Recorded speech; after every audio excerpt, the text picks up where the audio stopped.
Hello नमस्कार दोस्तों, बहुत बहुत स्वागत करता हूं अपने YouTube चैनल अनहोनी रियल फैक्ट में। दोस्तों, आज मैं आप सभी को मक्का मदीना के बारे में सच्ची और झूठी बातों की पूरी जानकारी देने वाला हूं। क्या सच में मक्का में विराजमान हैं भगवान शिव? जानिए सच। तो चलिए मैं अपने वीडियो को स्टार्ट करता हूं। मक्का मदीना सऊदी अरब की सरजमी पर स्थित एक दर्शनीय मुस्लिम तीर्थ स्थल है और मक्का मदीना की यात्रा करने वालों की संख्या लाखों में होती है। माना जाता है कि हर एक मुसलमान अपने जीवन काल में एक बार मक्का मदीना की यात्रा पर जाने की ख्वाहिश जरूर रखता है। मक्का मदीना की यात्रा को हज यात्रा के नाम से भी जाना जाता है। हज का शाब्दिक अर्थ एक यात्रा करने का इरादा, जो कि ईद उल अजहा के त्योहार के आसपास की यात्रा करने से संबंधित होती है। माना जाता है कि हज इस्लाम के 5 स्तंभों में से एक है और इसके अलावा अन्य 4 सदाब या अल्लाह, सलात, जाकात और सवाम है। मक्का मदीना की यात्रा मुसलमानों की दुनिया में दूसरी सबसे बड़ी यात्रा है।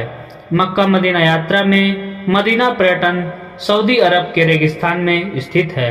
मदीना इस्लामी शहरों में मक्का के बाद दूसरा सबसे महत्वपूर्ण स्थान है। यह दर्शनीय स्थान शहर की खूबसूरती, धार्मिक स्थलों, संस्कृति और परंपराओं से अवगत कराता है। मक्का मदीना की स्थापना की कहानी। मदीना दर्शनीय स्थल की कहानी एक बहुत ही रोचक कहानी है, जिससे पता चलता है कि मदीना की स्थापना कैसे हुई थी। माना जाता है कि पैगंबर मोहम्मद ने जब मक्का शहर छोड़ दिया था, अपना शेष जीवन यापन करने के लिए मदीना चले गए, तब उन्होंने अपने साथी मुसलमान भाइयों के लिए एक स्वतंत्र राज्य की स्थापना के रूप में मदीना की स्थापना की और तब यह खूबसूरत शहर अस्तित्व में आया। मदीना अपनी पुरानी संस्कृति और मेहमान नवाजी के लिए जाना जाता है। मदीना शहर में शॉपिंग कॉम्प्लेक्स, आकर्षित रेस्तरां, सांस्कृतिक गतिविधियों का बेजोड़ संगम और कई मरुस्थली गतिविधियों का नजारा मदीना की खूबसूरती को बढ़ा देता है। मक्का मदीना में शिवलिंग कहाँ है? मक्का मदीना के शिवलिंग का रहस्य जानने के लिए हर कोई आतुर रहता है। तो आज हम आपको मक्का मदीना शिवलिंग के रहस्य के बारे में बताते हैं।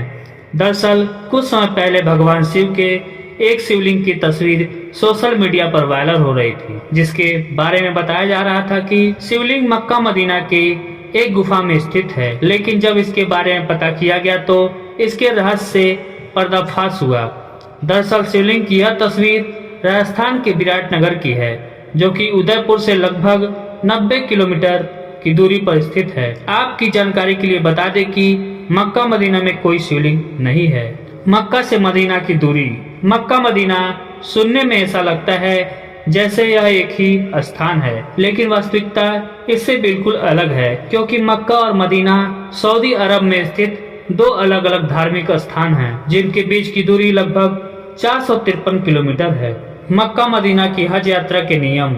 मक्का मदीना या हज यात्रा के नियम वर्तमान पैटर्न पैगंबर मोहम्मद द्वारा स्थापित किए गए नियमों पर आधारित है, लेकिन हज यात्रा का इतिहास पैगंबर इब्राहिम उर्फ अब्राहम के काल से माना जाता है। इस पावन यात्रा के दौरान हज की रस्म अदायगी करने में बहुत सारे कदम उठाए जाते हैं या नियमों का पालन किया जाता है। इन सभी नियमों के साथ इतिहास का कोई न कोई पहलू जुड़ा हुआ होता है। उम्रा और तवाफ में अंतर। मक्का मदीना की यात्रा के दौरान आपको उम्रा और तवाफ हज के बारे में पता चलेगा। दरअसल यह हज के 2 पैर हैं। हज यात्रा के दौरान तवाफ एक महत्वपूर्ण अनुष्ठान के रूप में जाना जाता है, जो कि अकेले नहीं किया जा सकता है, लेकिन उम्रा को हज से अलग किया जा सकता है। उम्रा को कम तीर्थ यात्रा के नाम से भी जाना जाता है। तवाफ में 7 बार घड़ी की दिशा में परिक्रमा की जाती है। इसके बाद सफा और मरवा के पहाड़ों के बीच 7 बार आगे पीछे चलने की परंपरा भी है। मक्का मदीना में शैतान को पत्थर क्यों मारे जाते हैं? मक्का मदीना पर्यटन स्थल पर रमे जमरात में शैतान को पत्थर मारने की रस्म के साथ ही हज यात्रा पूरी मानी जाती है। मक्का मदीना के लिए हज यात्रा का कार्यक्रम। मक्का मदीना की यात्रा पर जाने वाले सभी यात्री इसके कार्यक्रम के बारे में जानना चाहते हैं, तो हम आपको बता दें कि हज यात्रा या मक्का मदीना यात्रा की तारीखें और समय हिजरी कैलेंडर यानी इस्लामिक कैलेंडर के अनुसार तय की जाती है, जो कि चंद्र वर्ष पर आधारित होती है। हज यात्रा 8वें दिन से 12वें दिन तक और कुछ मामलों में 13वें दिन तक भी होती है। मक्का मदीना के अंदर धार्मिक महत्व से जुड़े हुए स्थल। पहला, काबतुल्ला। काबतुल्ला को काबा शरीफ और किबला भी कहा जाता है। यह स्थान अल मस्जिद अल अरहम के केंद्र में स्थित एक खूबसूरत क्यूबिकल इमारत है जो कि इस्लाम से संबंधित सबसे पवित्र स्थान माना जाता है। बेयत अल्लाह के नाम से भी यह प्रसिद्ध है, जिसका अर्थ है अल्लाह का निवास होता है। दूसरा है अल अरहम। मक्का की सबसे प्रसिद्ध और महान मस्जिद में अल अरहम है, जो कि दुनिया की सबसे बड़ी मस्जिद के रूप में प्रसिद्ध है। अल अरहम मस्जिद में हज की यात्रा के दौरान लाखों की संख्या में श्रद्धालु आते हैं। यह मस्जिद अपने दरबार में आने वाले श्रद्धालुओं के लिए हर समय खुली रहती है। तीसरा, हजार अल अस्वद।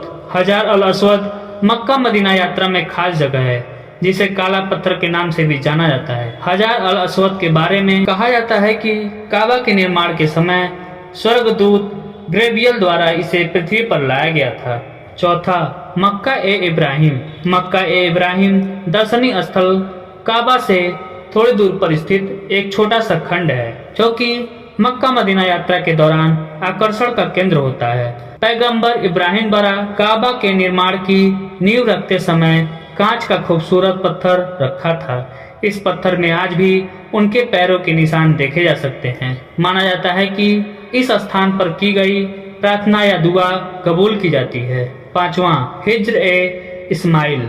हिज्र ए इस्माइल मक्का मदीना की यात्रा में एक दर्शनीय स्थल है, जो कि हतीम के रूप में भी प्रसिद्ध है।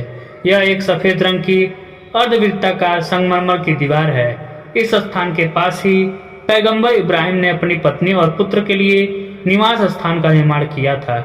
मक्का मदीना के आसपास में घूमने लायक पर्यटन और आकर्षण स्थल। तो आइए हम आपको मक्का मदीना के कुछ आकर्षित पर्यटन स्थलों के बारे में बताते हैं, जहां आप घूमने जा सकते हैं। पहला, जन्नतुल मुअल्ला।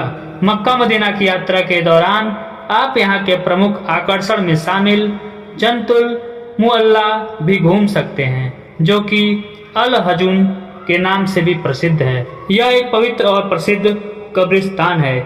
इसके स्थान पर मोहम्मद रिश्तेदार दफन किया गया था। मुस्लिम पर्यटक इस स्थान का दौरा करना पसंद करते हैं। दूसरा, मस्जिद अल नवावी।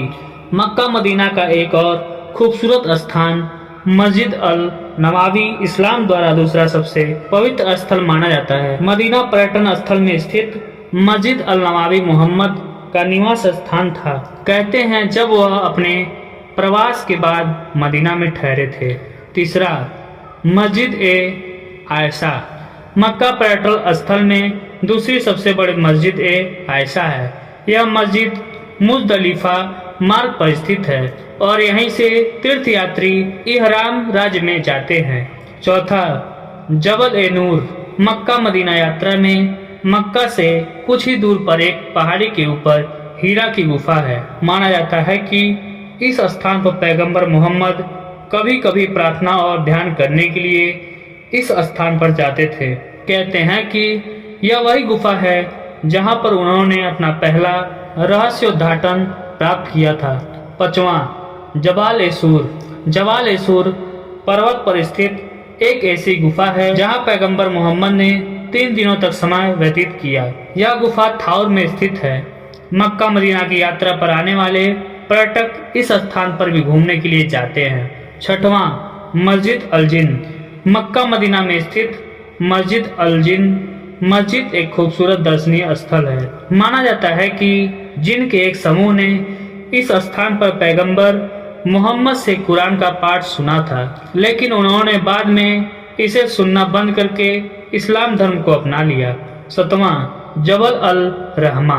मक्का मदीना में स्थित जबल अल रहमा एक दार्शनिक स्थल है जो कि आराफात में स्थित माउंट ऑफ मर्सी के नाम से भी प्रसिद्ध है। इस पर्वत के ऊपर पैगंबर मोहम्मद ने अपने अनुयायियों को विदाई उपदेश का पाठ सुनाया था, जो कि हज यात्रा के लिए उनके साथ थे। पैगंबर आदम को कई पाप करने के बाद भी इस स्थान पर क्षमा कर दिया गया था। आठवां, रियाद उल जनाब। मक्का मदीना यात्रा में रियाद उल जनाब एक शानदार स्थान जहां पर्यटक जाते हैं। माना जाता है कि इस स्थान पर की गई प्रार्थनाओं का जवाब दिया जाता है। पैगंबर मोहम्मद के दफन कच्छों के बीच स्थित यह खूबसूरत स्वर्ग के समान बगीचा है। इस वीडियो में आपने मक्का मदीना की यात्रा से जुड़ी पूरी जानकारी को जान गए होंगे। आपको यह वीडियो कैसा लगा हमें कमेंट्स करके जरूर बताइएगा। तो मिलते हैं नेक्स्ट वीडियो में, तब तक के लिए टेक केयर, बाय बाय।